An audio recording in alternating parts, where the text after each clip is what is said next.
2025. After seeking the blessings of Almighty, finally we have reached the last legs, and it is my proud privilege to start today's workshop that is on morning masterclass on interventional radiology. And I'm delighted to invite on stage the chairperson for the session, Dr. Sanjeeva Kalwa. Welcome, sir. Good morning. I know it's too early after a gala night, and thanks for coming, at least few of you. So I have two great speakers for the workshop. Who's going to go first? Okay, Harish will go first. So Harish is a faculty at PGI in Interventional Radiology, and he'll be showing some interesting cases. TJLB, okay.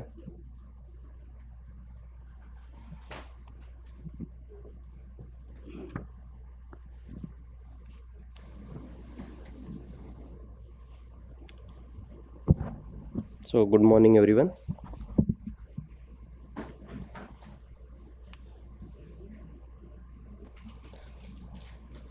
So it is not easy to wake up in the morning after such a wonderful gala night. So in workshop, first I will show a video. I will talk about transjugular liver biopsy, and will show the procedure video how it's been done, and then we subsequently will see the video of ablations, and we have one microwave ablation machine with goat liver, so we can see how the microwave work and how it ablate the tissue. Then after that there will be talk by Naveen sir on the hybrid test. So coming to transjugular liver biopsy, tissue sample are needed for the histological diagnosis of the diffuse liver disease. So when the imaging cannot diagnose the etiology of the diffuse liver disease, or there is no clinical history of, or there is a dilemma such as you want to rule out autoimmune disease, so any diffuse liver disease we need the sampling. So for sampling there are two ways. One is a percutaneous route and one is a transjugular. So I am talking about the radiological sampling. So one is the percutaneous route, second is a transjugular route. So transjugular liver biopsy is prepared when the percutaneous is not safe, and when it is not safe, when there is an uncorrectable coagulopathy. So usually it's a platelet count less than 50,000 as per the SIRS guideline, or the coagulation PTA is less than 50%. Then if the patient is having ascites, of course you cannot go through the ascites and do the percutaneous biopsy. And in morbidly obesity, because the percutaneous liver biopsy usually perform on ultrasound guidance, so sometimes it's difficult to see the needle in morbidly obese patient.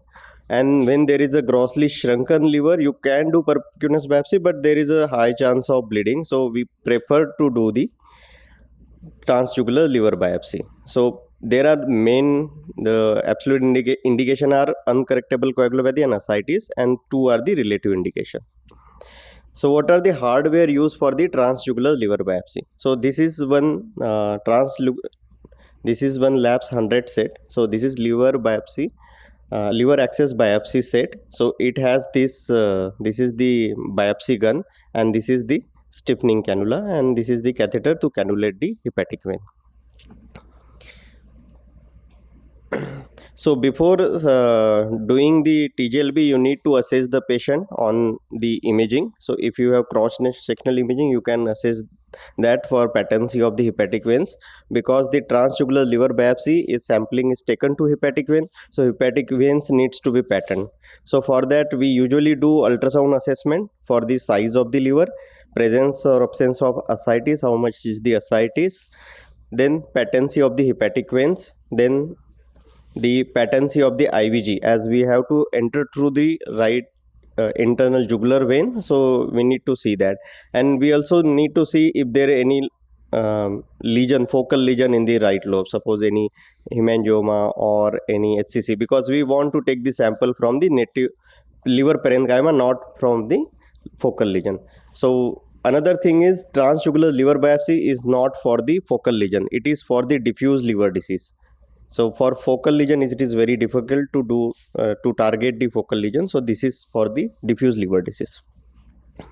So this is a short video how we do it. So initially we need a jugular access. This is the IJV puncture with the 18G needle, then placement of guide wire, and we confirm this guide wire placement on the fluoroscopy. It's going into the SVC and the right heart. Then placement of the 9F sheath, which is also confirmed on fluoroscopy.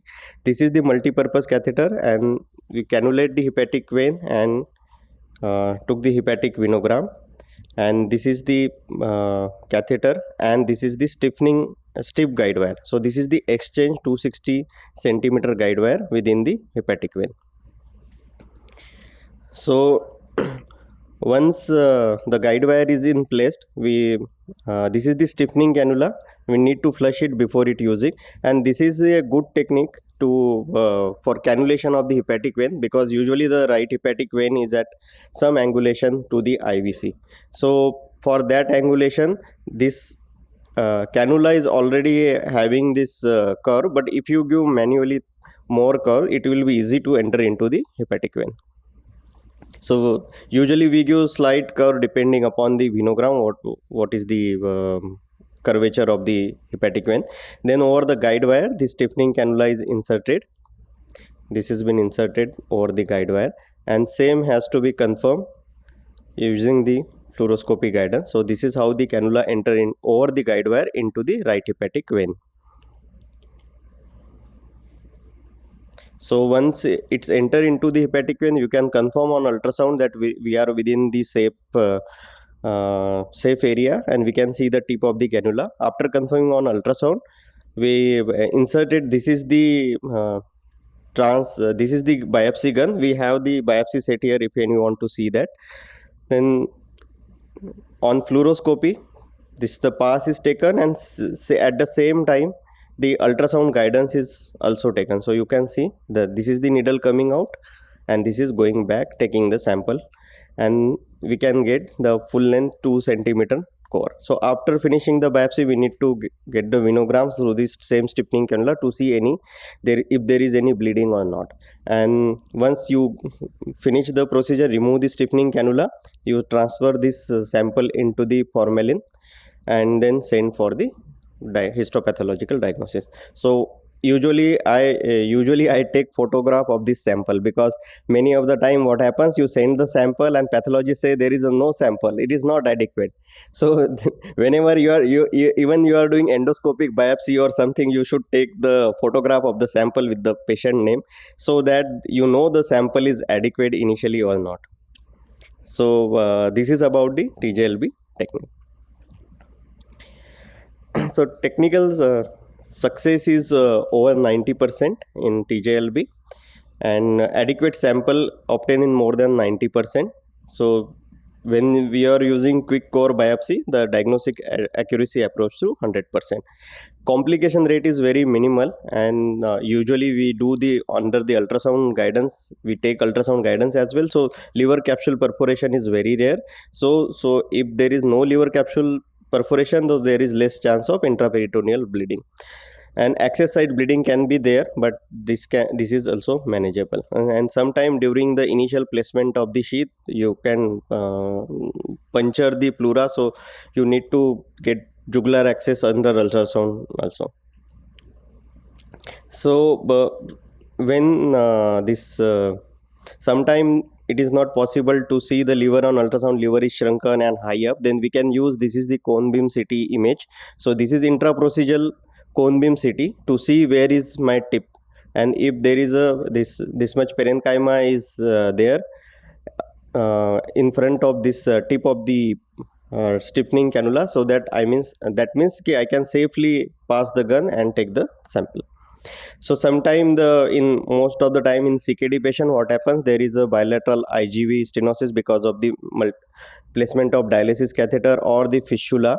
So there can be central vein stenosis. In that case, we may need to go through the femoral route. So this is the stiffening cannula through the femoral route. And similarly on from the IGV axis, we took ultrasound used to see the tip of the needle and can take the passes in special cases. So these are some teaching point regarding the access for performing transjugular liver biopsy. When you are not able to cannulate the right hepatic artery, use the Valsalva or use the different phases of respiration, because the liver moves with respiration.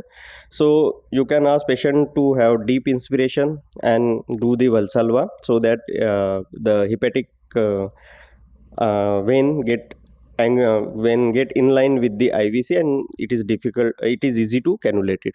Or you can change the catheter. So usually we use the multi-purpose catheter, so which is a J shape like catheter. So you can use the different curve catheter to access the hepatic vein. You can use different shape guide wire to access the hepatic vein. And sometime if the right hepatic vein is very angulated or is an acute angulation with the IVC, then you can cannulate the middle hepatic vein and do the biopsies. And when there is difficulty in negotiating the stiffening cannula over the guide wire, then you can use there is a one sheath or that is the gliding sheath. It is hydrophilic, so you put that sheath over the wire and then put the stiffening cannula, so it will make the passage of this cannula over the guide wire very smoothly. And to avoid the liver capsule, so while taking the sample, we first have to ask the patient to hold the breath. Then uh, uh, we rotate the this cannula. So when you see this biopsy gun, there is an arrow on it. So arrow should face right when you are in right hepatic vein, and you have to wedge it with the liver parenchyma. So when arrow, we have to move this arrow to anteriorly. So once you move anteriorly, then you pass the gun, take the sample, move back to arrow to the right side, and then ask patient to breathe normally.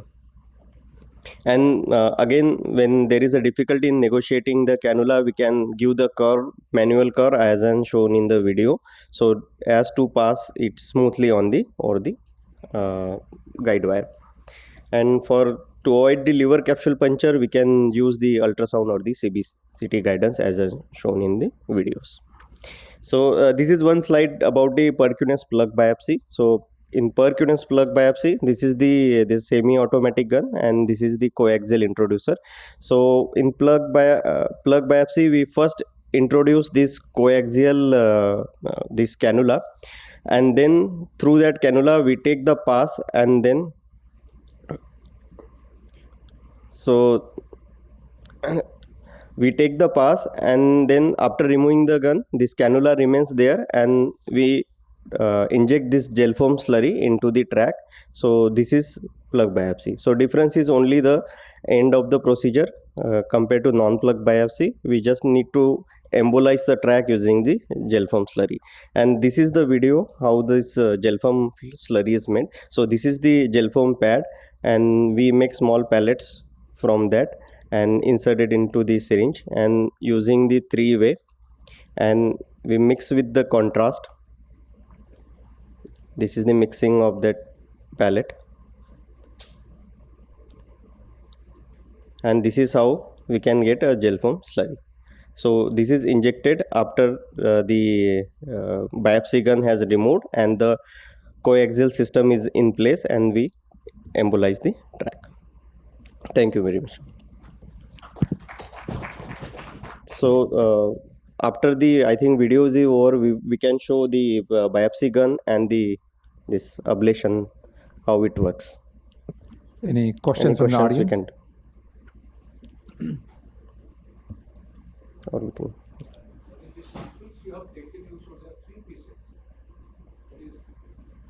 Yeah, so sometime it's depend upon what you want. So for the AIH, only the 2 sample is needed, but again, if you are doing TJLB, so I prefer to take multiple sample, because this is more costlier than the percutaneous biopsy. So in single go, if you are safe and you can get the multiple passes, then it's good enough to make the diagnosis.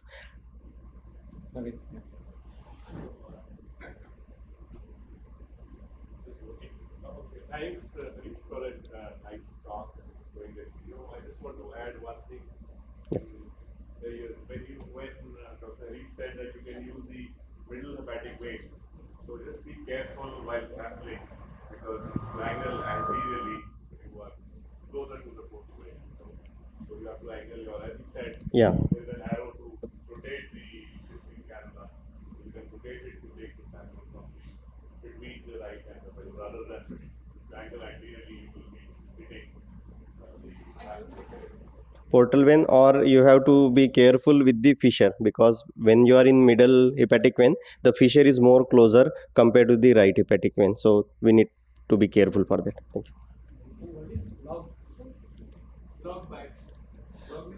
Plug means, sir, once we take the biopsy, we embolize the track with the gel foam. That the gel foam slurry we have made, we injected into the that coaxial needle.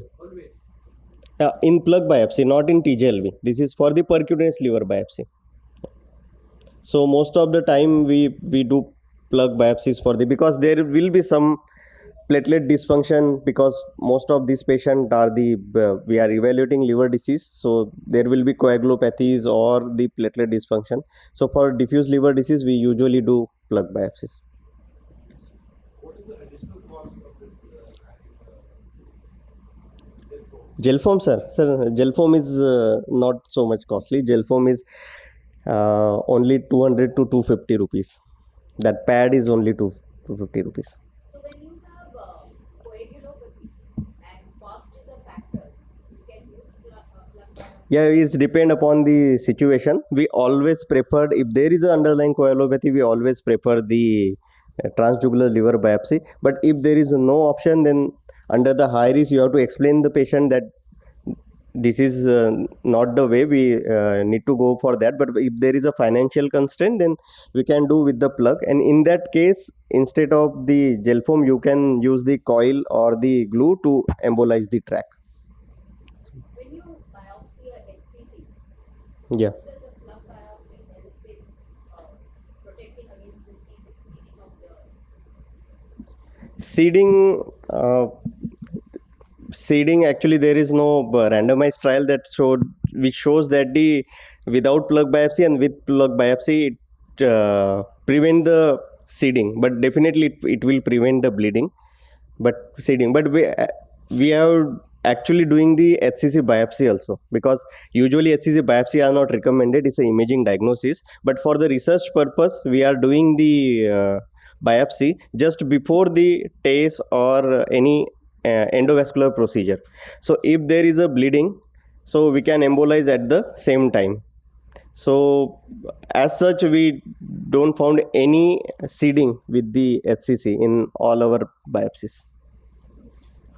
So first, thank you very much, Harish. A few things to add for your questions. Number one is there isn't any definitive data to show plug biopsy is superior to non-plug biopsy in terms of bleeding for non-focal percutaneous liver biopsy. But the logical thinking is that putting a gel foam in the tract would prevent bleeding. So there aren't any studies to show it's superior than the other one. It's a more logical thinking and we are doing it. Mainly reason why we couldn't show superiority is that the overall incidence of bleeding on a percutaneous liver biopsy, especially if you do ultrasound guided, is less than 1 in 1,000. So when incidence is so low, to show a difference, you have to recruit close to 100 times more patients to show consistently the difference. So it's not possible. So that's the one reason. The second reason is many people do not do this coaxial biopsy. I know Harish showed a coaxial biopsy where you first put a cannula through which you go and take a biopsy, right? The advantage of that is that you can do multiple biopsies. You can do 1, 2, 3 cores. The disadvantage is that the outer cannula is bigger than the needle you biopsy actually. And second, because you're doing multiple times, the liver is moving, there's a shear effect on the capsule of the liver. The incidence of bleeding is much higher when you do coaxial biopsy compared to non-coaxial biopsy. So in our institution, at least personally myself, I don't do coaxial biopsy at all. I just do a single pass 18 gauge biopens needle, and I take a cylindrical core, whereas the true cut gives only half core, and most true cut are 2.2 centimeters, whereas this biopen cylindrical core is 3.3 centimeters. If I give 3.3 centimeters by 1 millimeter or 2 millimeter core, that's a very big core for any pathologist. They're pretty happy. So one pass, you're done. The advantage of one pass is that you tell the patient to stop breathing, you go into liver, take a core, and come out. Everything happens in one single pass. There's no shearing effect on the capsule. So that's the advantage. It doesn't mean it's superior, but that's what we have been doing in Boston and in Dallas. That's one point. Second point is whether a plug biopsy would improve or decrease the incidence of tract seeding. Same problem. The tract seeding is extremely rare. We have not seen a case in the last 5 years. So when it is so rare, it's very difficult for us to say it's better or not. But definitely, people do, we always do coaxial biopsy for tumors, mainly because we need to take 5, 6, 7 samples for pathologists. And then we inject gel foam in the tract to prevent bleeding. It's more of a happiness for us. Okay, we did something to stop the bleeding. It doesn't mean really help the patient. The way we do in Boston or in Dallas is that we keep the cannula. After biopsy, then look at the cannula. If it is pouring of the blood, then we're going to put gel foam. If there's nothing blood coming out, let's take it out. So some people we do that way. That you can do it, so the cost can be brought down. But 200 is nothing, but still it's a cost to some patients who cannot afford that much money. Other points I want to make. Whenever we do transjugular biopsy, we always do pressures because you're already there. Get the pressures because that's additional value to the pathologist to provide, hey, this is what's going on. Second thing, there is a feeling that transjugular liver biopsy is safe in coagulopathic patients, but there's a limit to it. So in general, up to INR of 3, we feel comfortable doing it, and the platelets of 30,000, we are okay doing it. Once it goes beyond that level, platelets are 10,000, and INR is 5, we do not feel comfortable doing the transjugular biopsy. Even though it is still safe, we tend to be ready with transfusions if required. We don't necessarily proactively give it, but we generally keep it ready for the patient. And patients who are anticoagulations, we do not stop it for transjugular biopsy. Warfarin 2.5 INR, no problem, we just do the biopsy.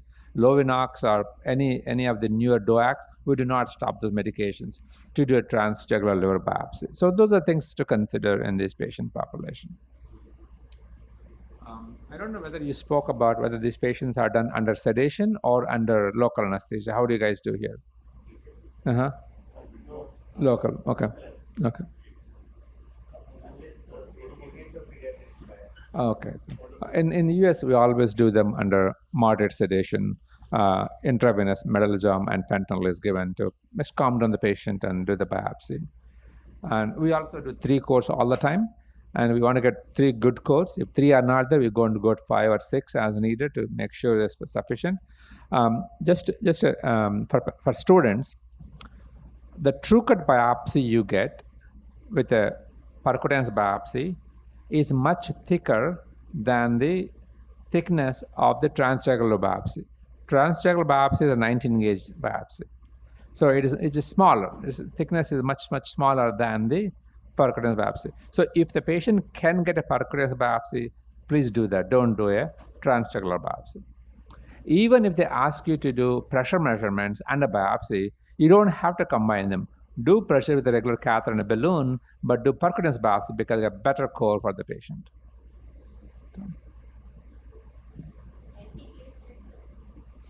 We do not stop antiplatelets for transjugular liver biopsy.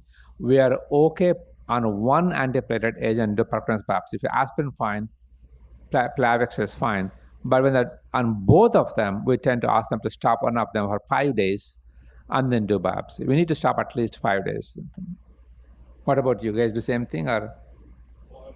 Definitely we would like to stop it. Okay. 3 days. Okay. Okay.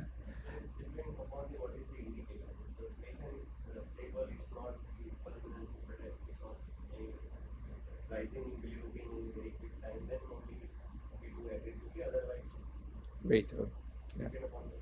Yeah. Yeah. I think some people do 3 days, but if you look at the half-life of these drugs, it takes over 5 days. So it's okay, I think. Any other questions from the audience about these procedures? This is a very common procedure. I know you're using a Cook set. The Cook set is good. We like it. The main difference is a 19-gauge needle in the Cook set. The thickness of the core is small and slightly longer, whereas another set, Argon has it. You got it? Yeah. So Argon set has advantage that the metallic cannula is much more slightly softer.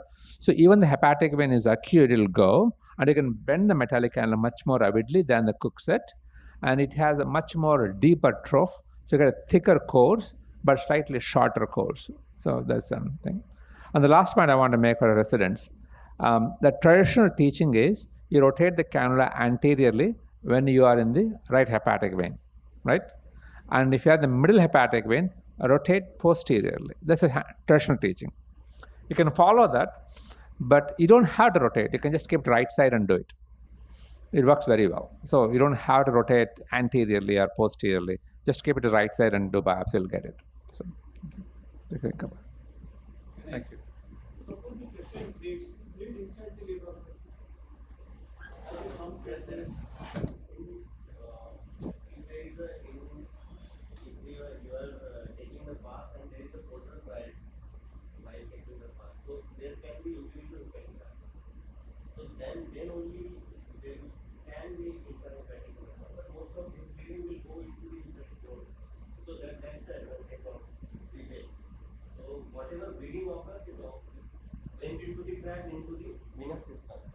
So there is no bleed unless you culture the calcium. Yeah, so unless you hit a vessel directly, that is the only time that you need to be careful, because there, as complications, you can have fistulas, you can even have aneurysms.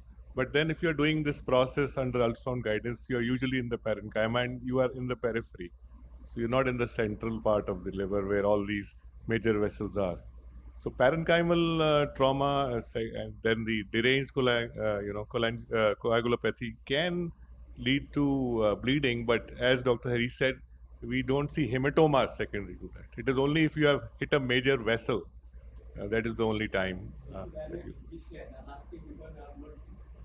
In the percutaneous also, suppose you do it with a saline or something, it depend upon the once you do under ultrasound guidance, so You are sure that you are not hitting the major vessel or the portal triad.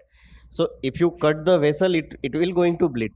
If you don't cut the vessel, then it will be more safe. So that's why we took guidance of the ultrasound, where this portal triad, where all the vessels, we can use the color Doppler to see where the vessel are, where how they are oriented. Great discussion. Any other questions? Thank you. Naveen, next to you.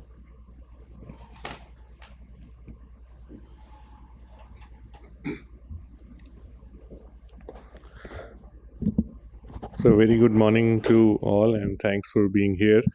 So I just want to know that how many of you are actually doing any of these, or is it happening in your institute?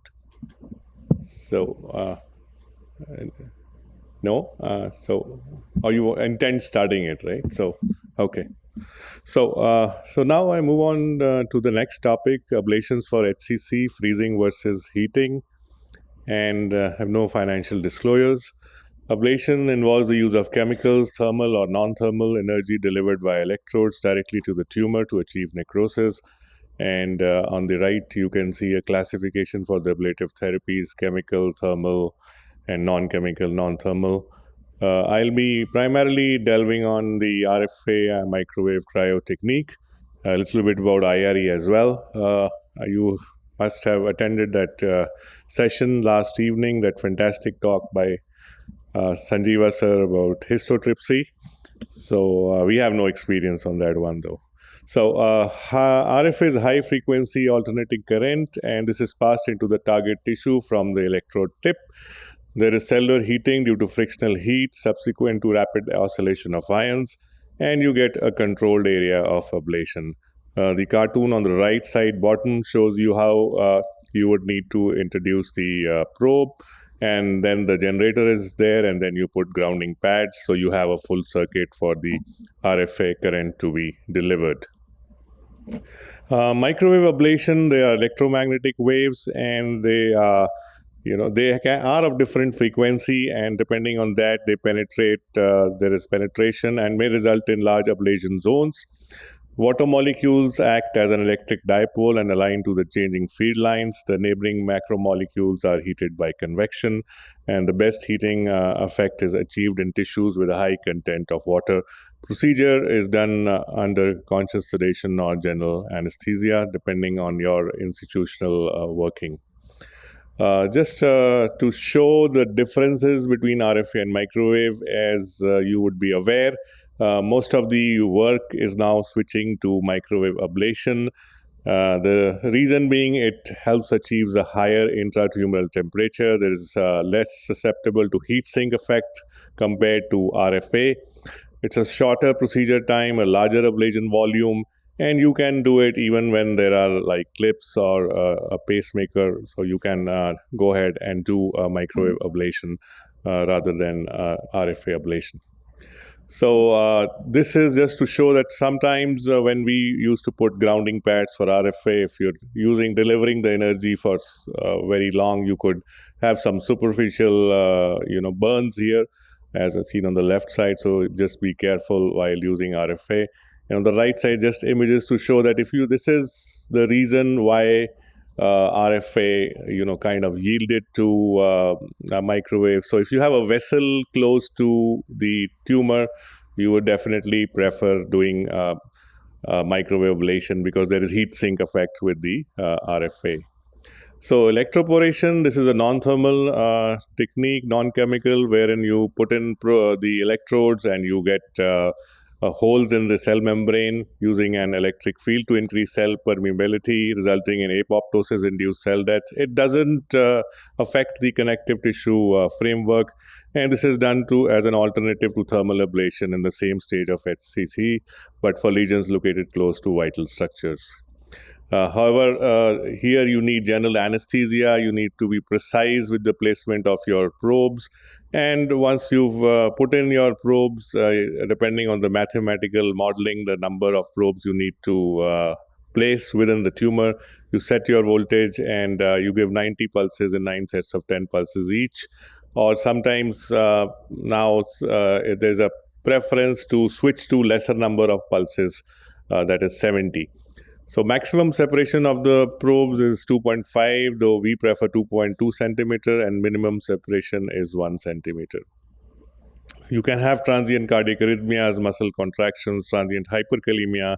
If you've directly punctured through the pleura, you could actually have pneumothorax or venous thrombosis if you enter through a vessel. Cryo, this is an ablation technique based on the cyclic application of low temperatures to the targeted tissue. So early cryo systems used bulky probes and liquid nitrogen as a refrigerant, and there were high rate of complications. So they were limited to laparotomy. But now with the development of the argon-helium superconducting targeted system and smaller probes, this technique is back in the reckoning. So works on the Joule-Thomson effect, wherein when gas is under high pressure, that the argon, you suddenly release the pressure, there is formation of an ice at the tip. So this is cooling via rapid expansion. So the only thing is that usually that what we have and most of the machines will give you an oblong kind of ice formation at the tip. And you have to be sure that you contour your ablation along and cover the entire tumor that you have put in your cryopobes.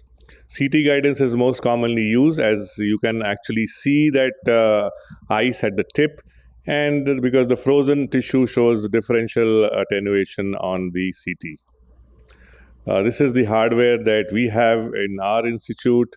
And this I'll go more into it when I show the video. I hope it runs. So under conscious sedation, local anesthesia or general anesthesia, we are doing under a combination of local anesthesia and conscious sedation. You keep monitoring your CT with the CT as the ablation progresses. You double the cycle. There's a 10 minutes freeze and then a 10 minutes thaw. So 2 cycles, 10 minutes freeze, 10 minutes thaw. For lung tumors, you need longer cycles. So this exploits the early focal edema and so I skipped that part because that pertains more to the lung tumors. So how does it work? There is a coagulation necrosis of the tissue by the rapid freeze and slow thaw. There is direct cell injury due to the crystallization of water molecules inside and outside the cell. There is cell dehydration and cell membrane damage. During thawing, there is recrystallization of the ice crystals, leading to formation of large ice crystals. There is interruption of the local microcirculation because of the vasoconstriction. There is also apoptosis in the periphery of the lesion. So this is just a cartoon to show the formation of ice and then forming both inside and outside the cells, and the number of mechanisms, how the cryo is acting and causing the ablation of the tumor by vasoconstriction, apoptosis. So all these mechanisms are acting when we are using cryoablation as a modality. So this is the hardware that now earlier when we started using it about 7 years back, then we just had one machine available in our country, the CryoCare. But now it has all the other two are also available in the country. And recently we've had the IceFix. Before that, we had the introduction of the nitrogen-based cryo system as well. So you have a choice. You could choose. So in the discussion, we can talk more on that one. So advantage is ability to visualize the ice ball, no severe pain, because what happens, the cold temperature blocks the nerve conduction, the vasoconstriction minimizes the edema, and there is a release of the pain-inducing substances from the damaged tissues. There's little impact on nearby blood vessels, does not affect the collagenous tissue. It also induces a cryoimmunological response. So I don't think I should be talking about this to hepatologists. You know where the ablation fits in the BCLC staging system, and that's what we also follow. So just a cartoon to again recapitulate the differences between RFA, microwave, cryo, and IRE. And as I said, RFA is working on alternating current, microwave energy, cryoablation. You are using the Joule-Thomson effect, and IRE is the non-chemical, non-thermal technique working primarily on apoptosis. So this is one case that had a tumor on the very close in the right lobe, close to the diaphragm. And at that time, we had the RFA technique only with us.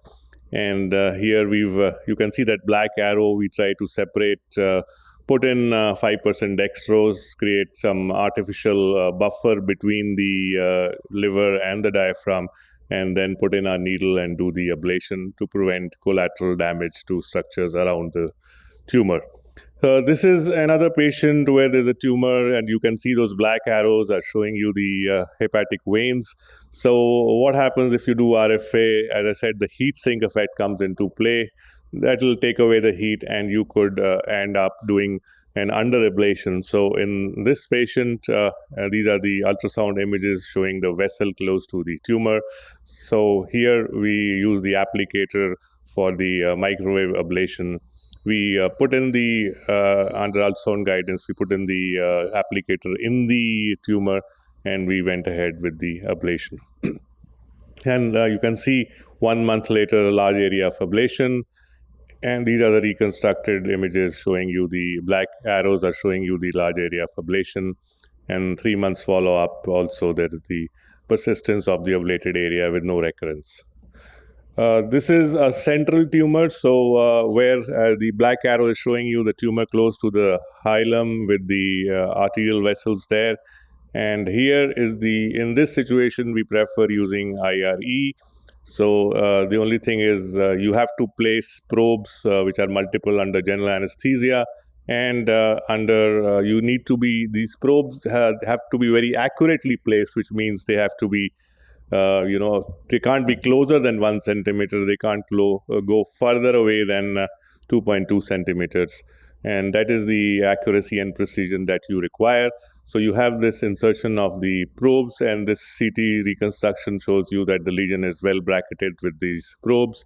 And we went ahead and did our ablation, and you can see that there is no arterial or venous injury. So I think we can, so the sake of time, I can skip these literature part. And well, there is the pooled overall survival and progression-free survival of IRE is lower than that reported for RFA and microwave. But then the reason is this comparison is not correct because there's no randomized trial. It is just we're looking at data, and for IRE, the selection of patients is absolutely different from that for RFA and microwave. So this is a case where there are two lesions. You can see one in the choroid lobe, one in the hilum, and they are showing washout. That red circle shows you the lesions, and this is how it looked like on ultrasound, the two lesions. So we've done cryo for this one, and these ultrasound images show you how the ice wall can be well seen. So in the top two images, it is just the ice wall forming, but in the central image, you see the good shadowing and how the hypoechogenicity and then the shadowing is there.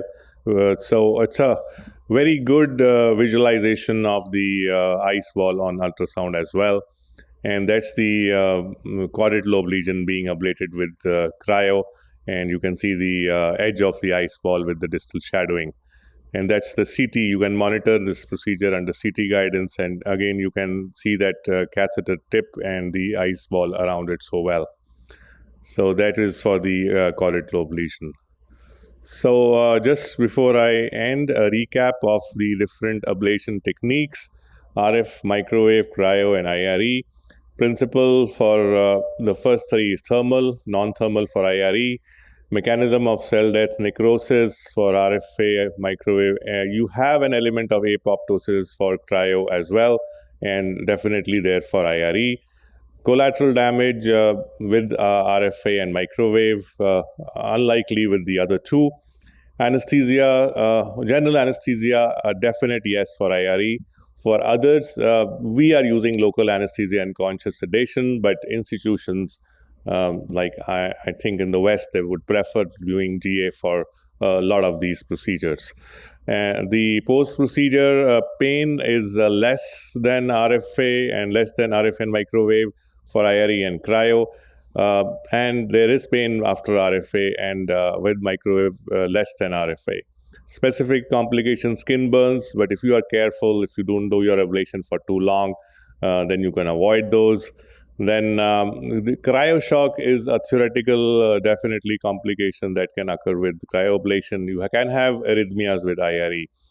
Procedure time, longest with IRE, followed by cryoablation, least with microwave ablation. Costs, IRE most expensive, followed by cryo, and then microwave and RFA. Actually, it's possible that RFA may not be available at present in a lot of places because it's kind of being phased out. A lot of manufacturers have now just manufacturing microwave and not RFA.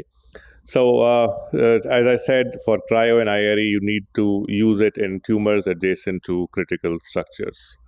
So RF and microwave, comparable techniques for thermal ablation. I would say comparable. I started using RFA for ablation. If given a choice, I can still go ahead and do RFA, even if it saves the cost to the patient.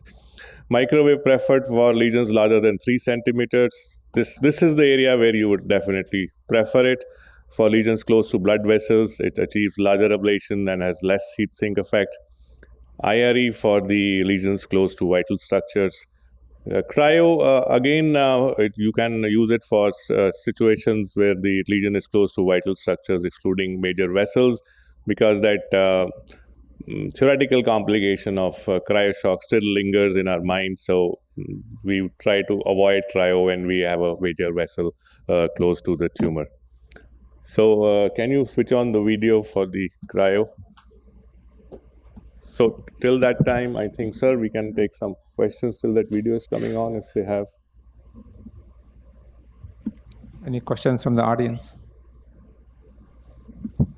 Well, if there is a lesion in the liver that is amenable Let's go for pause all for the- 4 modalities of ablation, what is your go-to modality in that case? Yeah, so the go-to modality is microwave ablation as of now. So till there is more data. So whatever the data exists, if there is a lesion, which as Sanjeeva sir is saying, it is amenable because there is no major vessel and it's not a central lesion. That's definitely we would go ahead with microwave ablation. So any of you is planning to invest in an ablation technique in your institute and get it started, I think microwave is the modality to start with at present. So you don't look at buying any other ablation modality. So, what are your absolute contraindication that in this I won't use ablative technique at all? Oh, so no. So one is the depending on the one is the BCLC staging. So once you are, I think you are asking that a patient, as per the staging, qualifies. It's an early or very early stage. Is that the question? And then, despite that, you don't want to do an ablation. So a difficult to treat location, I would say. A difficult to treat location. Well, for it can be difficult. The level of difficulty can and varies with the experience and of the local area where expertise where it is being executed.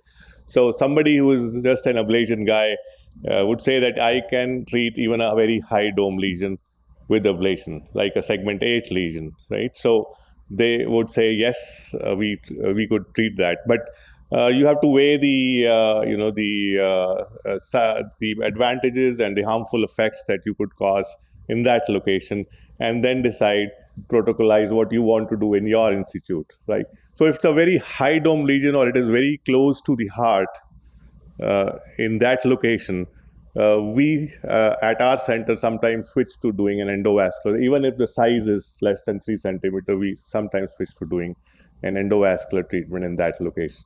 As for another is the subcapsular location. That is again a difficult location to treat with ablation because the risk of bleeding, hemorrhage, rupture is more if you are doing an ablation in that area. But again, depending on expertise, if your IR is confident that he can handle that, that's not an absolute contraindication, right? That's a relative contraindication for doing. So if you look at literature, you'll find, in thousands, there's papers will talk about thousands of cases of subcapsular HCC treated with ablation. So an absolute one would be very difficult to say. It's maybe the size criteria and the central lesions. Now that we have IRE, we are tackling with IRE. The only thing is catch here is the bracketing the entire lesion. So Dr. Sanjeeva discussed it yesterday with histotripsy. So if histotripsy comes, you don't have that challenge of placing the 3 or 4 probes right around the lesion and catching the entire lesion. Theoretically, it might sound that it's easy to bracket the lesion, but once you are doing it percutaneously, you have so many structures. The portal vein you have to avoid because that's a central hilar located lesion. So you have to avoid the portal vein, hepatic artery. So to get into that with 3 probes or 4 probes may not be easy. It may be a challenge. Another question, many a times you have an imaging which shows that one lesion is 100% Lyrate 5 and there are 2-3 lesions which are Lyrate 3, Lyrate 4. Lyrate 4, I would Lyrate treat. 4, not Lyrate 3, Lyrate 4, and you are not sure. So what we'll end up doing is do an endovascular thing, and then when they put the dye and then they just see what lights up. And depending upon that, even if the size of one is maybe amenable to local ablative therapy, you'll end up doing a TACE for these lesions. So how do you all go about? Yeah, so one is about Lyrates 5, so definitely go ahead and treat depending on the size and the criteria. Lyrates 4, we would also usually treat in the same sitting, and if it is for fitting into the criteria of an ablative size, we go ahead and do ablation at the same sitting. So if it is an equivocal lesion and you are not sure, and for some reason, and in my next talk, I'm going to actually show the TACE patients, and where when we inject contrast, a lot of things light up. But then if you look at the data, all that is bright on a catheter angiogram is not actually a LIRADS 5, right? So there is data. We have in our study also, and there is more data. So the hypervascular observation seen on a catheter angiogram, about 16, less than 20%, when followed up. So there is data about either one. I think we in our study is about 16%. In some other study, it is about around about that. So they had, and when followed up, they actually land up being a LIRADS 5. So, but this is only two studies that I could come across where I think that answers your question. So anything which is hypervascular on a CT hepatic angiogram on a TACE when we are doing an endovascular treatment may actually not be a HCC, right? So still the guideline is to follow the routine CT, triple phase CT, the other criteria for LIRAD. So we don't have the criteria on the catheter angiogram, but that is what practically we are following. Sometimes we do MRI if there are multiple lesions to see, because sometimes diffusion may help. I think diffusion is not included in LIRADS currently, but sometimes MRI may help lesion to be detected also. Sanjeeva sir, what is your go-to on that one? Yeah, that's a gray zone. So let us say the patient has two lesions. One is 2.5 centimeters LIRAD 5, and there is 1.5 LIRAD 4. That is talk about two lesions. One option, which we prefer, is to treat the LIRAD 5 with ablation and watch the other lesion. We get MRI scans every 3 months anyway. If it does increase, if it classes LR5 at that time, you treat that. If it is stable at 1.5, just continue to observe the patient. That's what we generally recommend. But the second lesion is crossing to 2. Now we are very close to the 5 centimeter, the mark, like Milan's criteria. Then we might say, okay, hey, you're there, do it. So it all depends on eligibility to transplant. Are we safe to wait, or we are not safe to wait? If it is safe to wait for transplantation, we wait. If it isn't safe, we just go and do it. So for us, main advantage is we do get regular follow-up imaging. So patients are not lost for follow-up. Here, the problem, patient might be lost for follow-up, and doing the treatment twice adds a cost to the patient. For us, that's not a concern there. We can wait and do next time, or third time we can do it. That's difference. Yeah, so we LIRADS 4, and if it is treatable at the same time, we go ahead. Yeah, right, Harish? I think what is your protocol? Yeah, that's what we are following in our institute usually. One single time setting is not the same as the second time. We treat at the same time. So I think I may not show the cryo because they would be better having hands-on on the microwave. I have microwave video also loaded there, So I can show that. you can run it fast. This one, go through it. Can you start the video?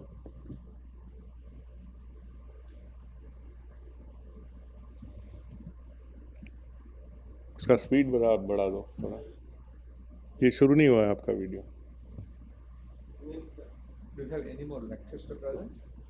I think one taste. 20 more minutes. So only. 20 minutes. So we can actually quick show. I think they would be more keen on. Or you want to listen a few words about the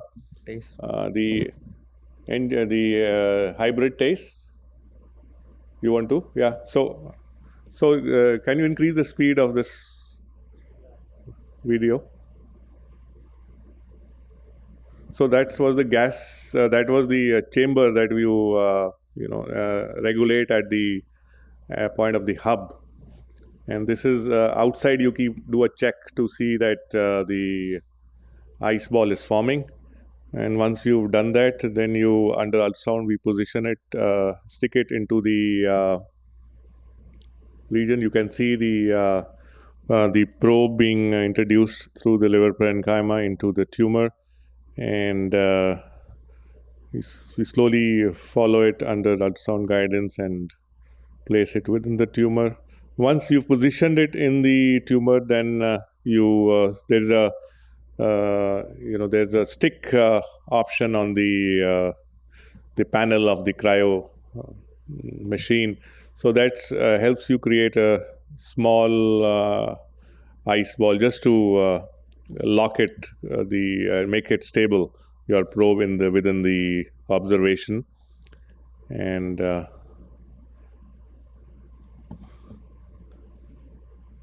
so once you've done that, then you toggle with the other switches that freeze and cycle. So then freezing is done by so that's the panel on the machine. So that's the freeze panel. So you can at one time use a position in 8 probes, up to 8 probes. Obviously, we usually, for a lesion, we've not used more than 3 at a time, I think. So for taking care, because sometimes you want to, as I said, this is the ice ball being observed under ultrasound guidance. You can see it so well. So there's a difference between this and what you saw.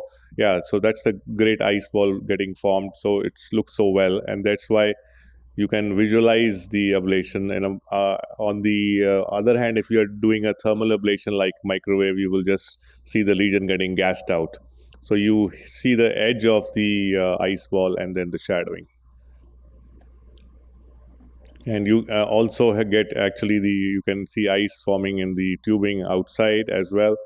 And once that is how we monitor regularly because we have a suite which has both ultrasound and CT.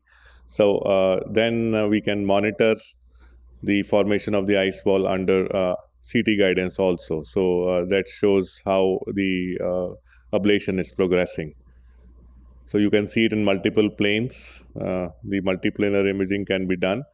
And then you see once you have covered it in 10 minutes, then we do a passive thaw for 10 minutes. We do not do an active thaw. And this cycle is repeated twice, as I said. And finally, you can see that blue knob to adjust the size of the gas chamber. So once you're done, then you may have to use the help of helium to take out your probe. So Harish, you want to show or should I first just quickly go through we have, how much time do we have? We have anybody from the organizers here? I think 8:50, by 8:50 we have to finish. Oh. 8:50. I think next session we can go up 10 minutes extra. We can go up till 9, because I think the next sessions there's no session here, but there's an oration, I think. Yeah. Can you guys check? We won't be doing the session during the oration. No, we can't. Let's go down. Yeah, we won't do it. So yeah, we'll go down. So I think, what time is the oration? Can you check? So can you put my next talk? Sorry, 9? 9:05. Yeah, we'll have to end before that. So Harish, till that time, can you just set up this machine so that if anybody is unse leke, it's all because वो attach कर लो, set up है. So if anybody wants to look at the ablation. Yes. So I'll talk quickly about hybrid TACE. Can you set my timer at 10?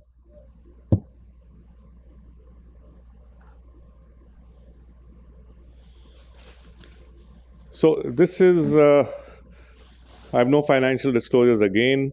And here, hybrid CT angio means you are integrating fluoroscopy with fan beam CT on rails in a single procedure room with a single patient table. So this was developed way back in Japan, but then for commercial use, it has come very recently to India. It eliminates the need to transport patients, shift them between the IR suite and the diagnostic CT facility, decreases the risk of infection and catheter dislodgement. So that cartoon shows you that if you have a table on which the patient lies, the patient is not getting shifted, you have a fluoroscopy in the same room, you have a CT gantry on rails, and you just shift the CT and you can do a catheter angio.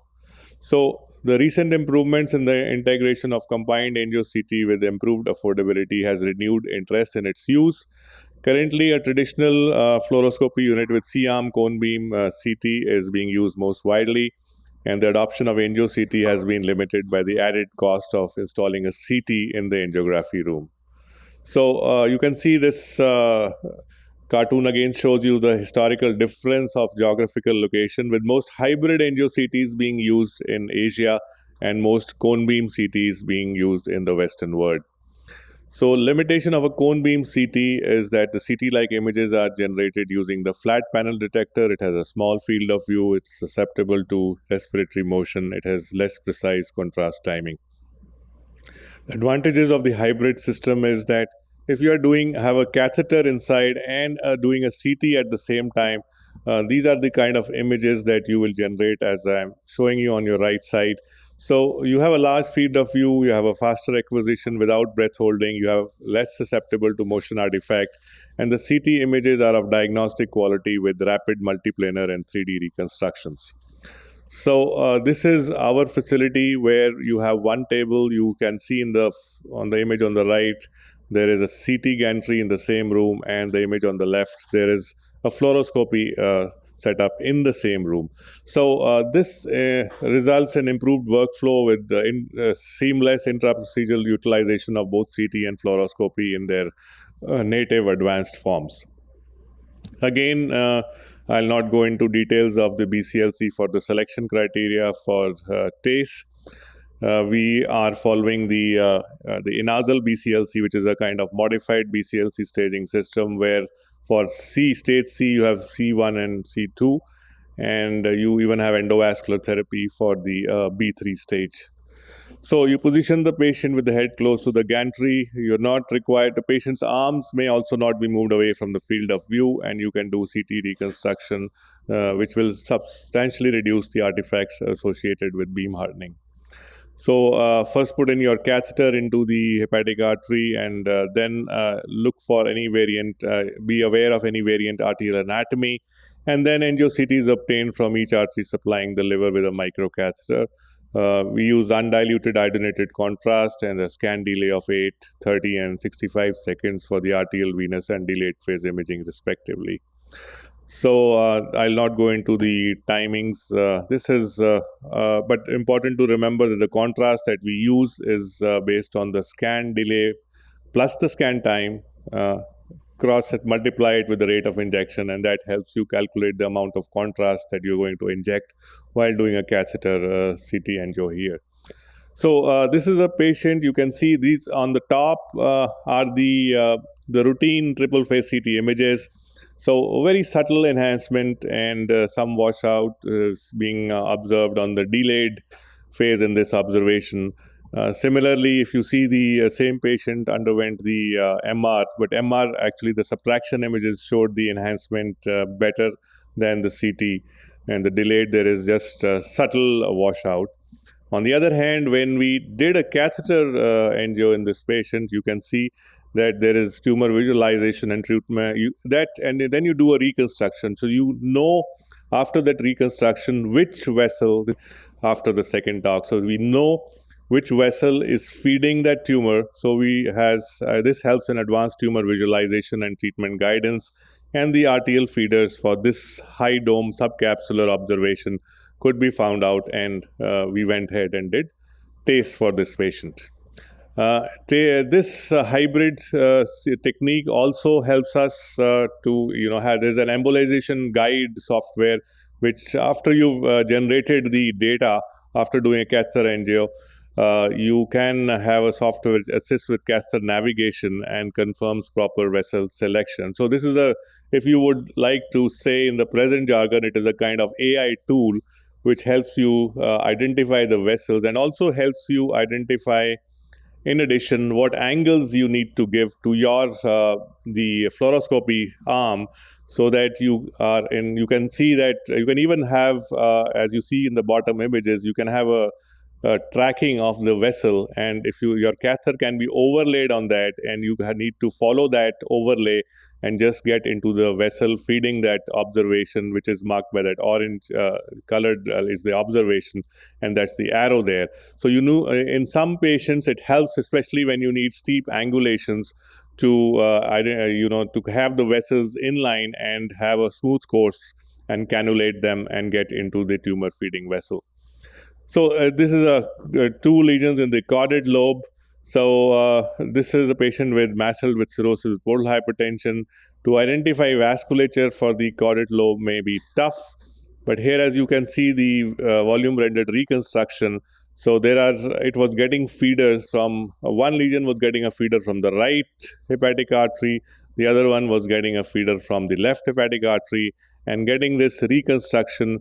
The image on the right, you can see that after we did a TACE in this patient for these two subcapsular lesions, so there is good deposition of lipidol within these two tumors.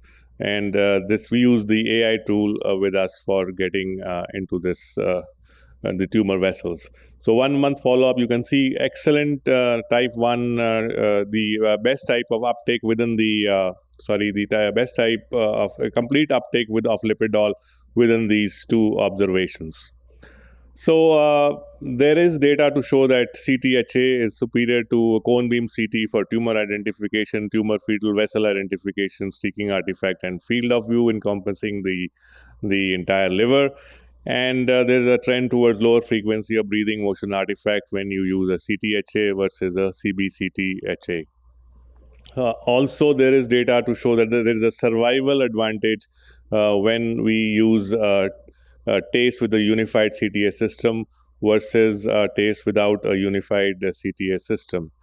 So this is what I was talking about. So the hypervascular observations on angio-CT. So 40 patients who underwent endovascular treatment for HCC were evaluated for hypervascular observations.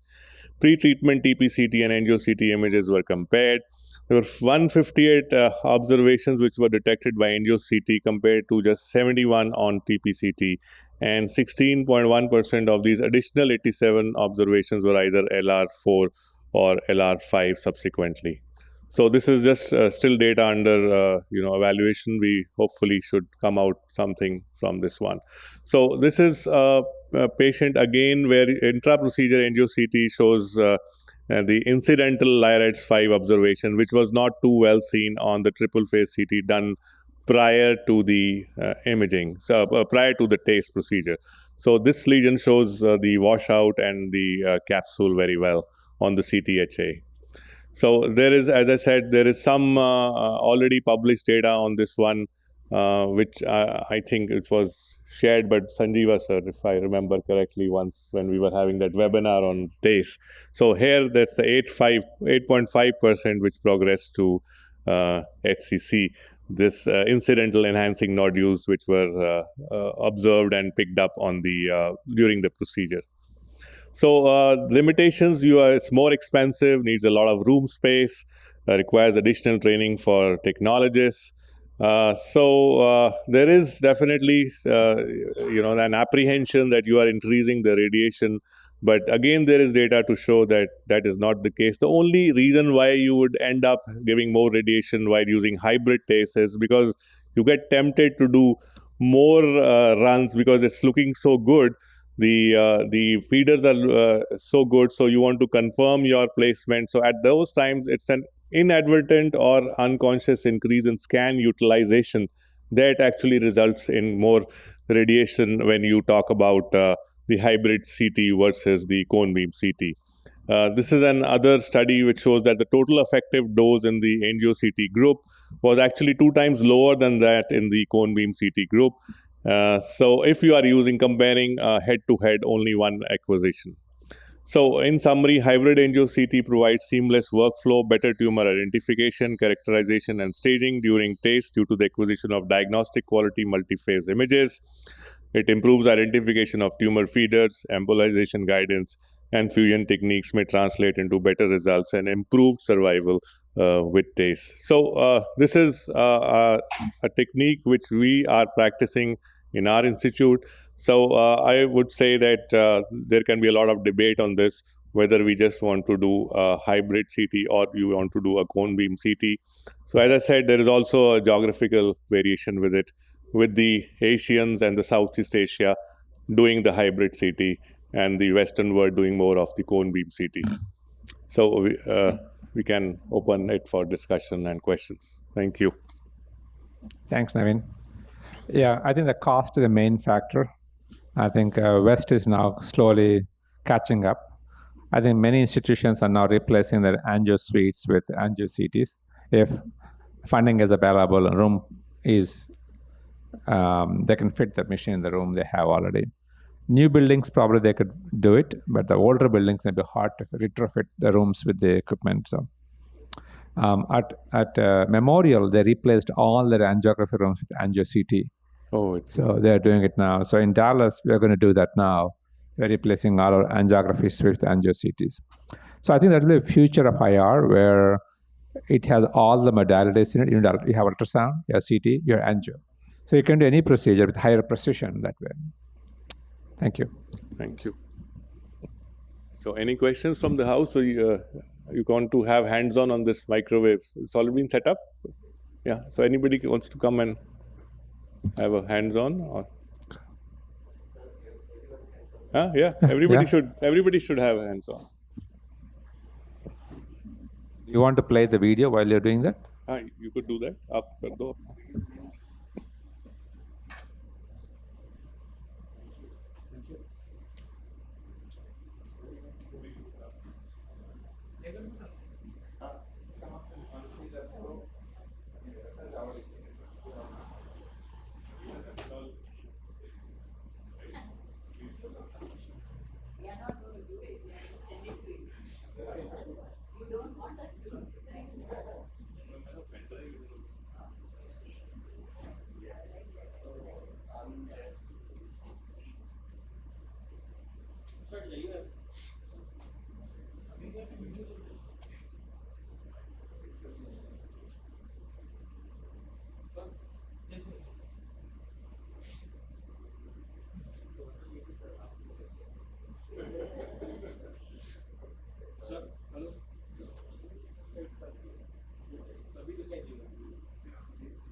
So this comes with the different length depending upon how deep is the lesion. But in most of our Indian patient, this is good enough. So or otherwise you can use the 18 or 20 centimeter long, and there are marking. This marking are at 10 mm, so you can see how deeper you have entered into the liver.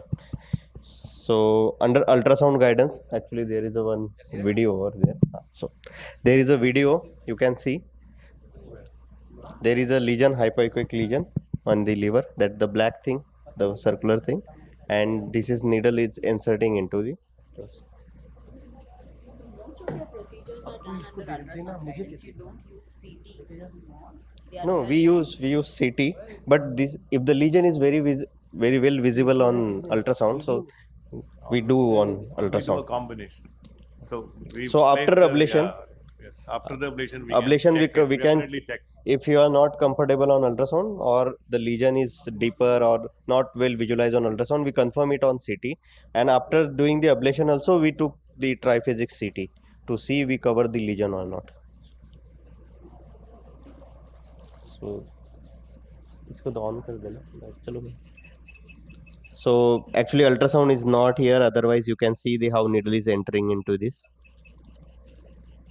Knife है क्या कोई? Knife.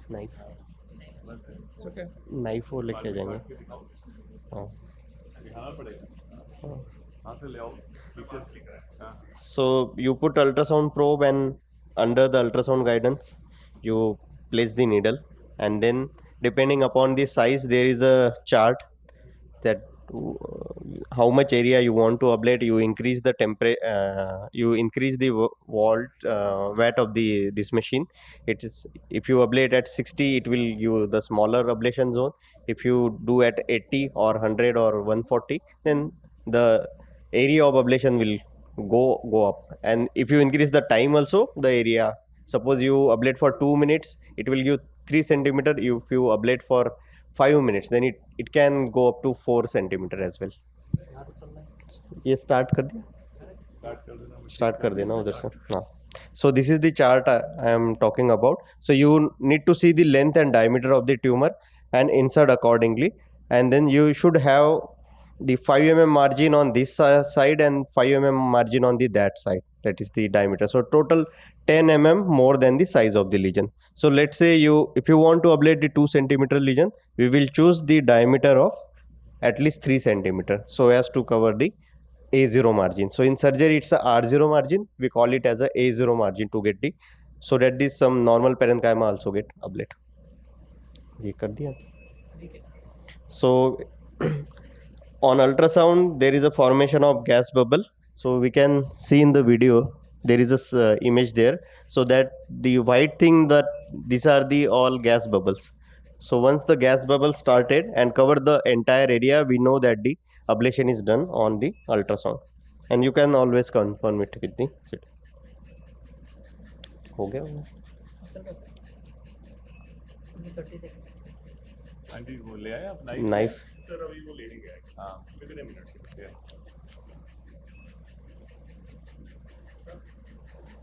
So if the tumor is subcapsular like we were discussed, so we can do the hydrodissection, we can do the artificial ascites. So hydrodissection, if the any bowel loop, if there is closer bowel loop to the surface, then we have to remove it with the hydrodissection, or we can use the artificial saline to protect the capsule and the sometimes the diaphragm. So we make a saline. A saline is actually, you can use saline in microwave, but we usually use 5% dextrose. So we inject the dextrose in between the liver capsule and the diaphragm, so it form the fluid column there, and then you can ablate the subcapsular lesion as well. I think it's done. है ना? Knife नहीं है ना? So if you cut with the knife, you can see the pale area on the real liver. इससे cut जाएगा. हाँ probe से काट, दूसरे प्रोब से काट लो.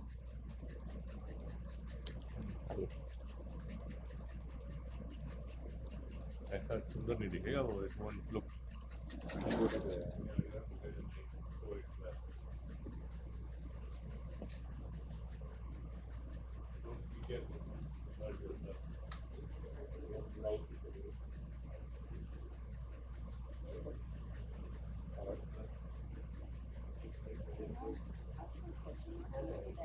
You have a 4 centimeter lesion, you've done a case. Yeah. 3 months later, you do a good CTMR, whatever, and you see that there is no viability at all. So, and many a times we see that your case is considered as a palliative and not Yeah. a curative. But in a large number, it just seems to be curative for such. lot of patients. Yeah. So how many of them you follow up? There are some places where there are protocols in place, irrespective you do a RFA afterwards. So do you do that, or if you just see no viability, leave it alone? I think again the answer would be institution-wise based. So in our center, if we've done something like this and we see no viability, we will not do a second modality. But there are a lot of centers like I'll go to Sanjeeva sir. But before that, I think if we talk about even Mumbai TMH, they probably do a combination, even if there is no viability. So there is a lot of data which talks about doing a combination therapy in lesions between 3 and 6 centimeters, 3 and 5 centimeters. But there is also a kind of meta-analysis which had looked at it, which has negated a lot of these studies, saying that all of this is only retrospective data, and a lot of it is generated from a particular geographical location of the world, which if you look at all this data, most has come from Southeast Asia. So based on that, so the recommendation, you've not find it in any of the guidelines. So they're just talking about one modality. But yes, doing a combination is not a bad idea, but you have to look at the costs as well for the patient. So in our hospital, when patient is, most of them are paying themselves, and it's a different strata. If one modality is working well, we just stop at it, and we don't do the combination if there is no viability. So upfront combination, what is Yeah, your so take on that? if we decide to do combination therapies, we tend to do both combined, same sitting. We don't bring the patient a month later and then do it. So by the time viability is assessed, both procedures are done for us. The main reason why people combine is the time to progression. I think you might see 1 month later, no tumor viability, but recurrence happens in 3 months' time. We would like to avoid that as much as possible by combining the therapies. So we might be spending more in the beginning, but if the patient is tumor-free for next 1 year, that's a big success. You want? Depend upon some center also. If the test, after test, the lesion looks non-viable, and then they can send for the transplant as well. So that is depend upon, as sir said, on the institution. So institution-based practice, I would So say. many of our patient we did test 6 years back, and those are the smaller lesion, exophytic one, and there is a good lipidol uptake. We just follow it up. So Can I ask which center you are? I'm from Mumbai, Hirananda. I'm not in a okay. public sector. Okay. We do know what many others, TMH especially, practices this Yeah, route. Yeah. I know And that. we don't do it because our patients have to pay. Yeah. And then it's So not who- viable. Just we feel that there's no reason to follow up We've done, we procedure. follow up our patients, and as Dr. Harry said, we have patients now running into like 6, 7, 8 Sometimes years. it's just Yeah. been Yeah. curative for them. Yes. Sometimes patient actually deny because there is a no viable lesion, so they don't want, they just won't follow up unless it's in. Yeah. I think if we were not doing same sitting, we would do exactly what everybody's saying. Okay, it's around 9 o'clock now. Yeah. I think we should go and attend the Yes, sorry. oration. Nice. program. 9:57, I'm not going to think about it. Okay.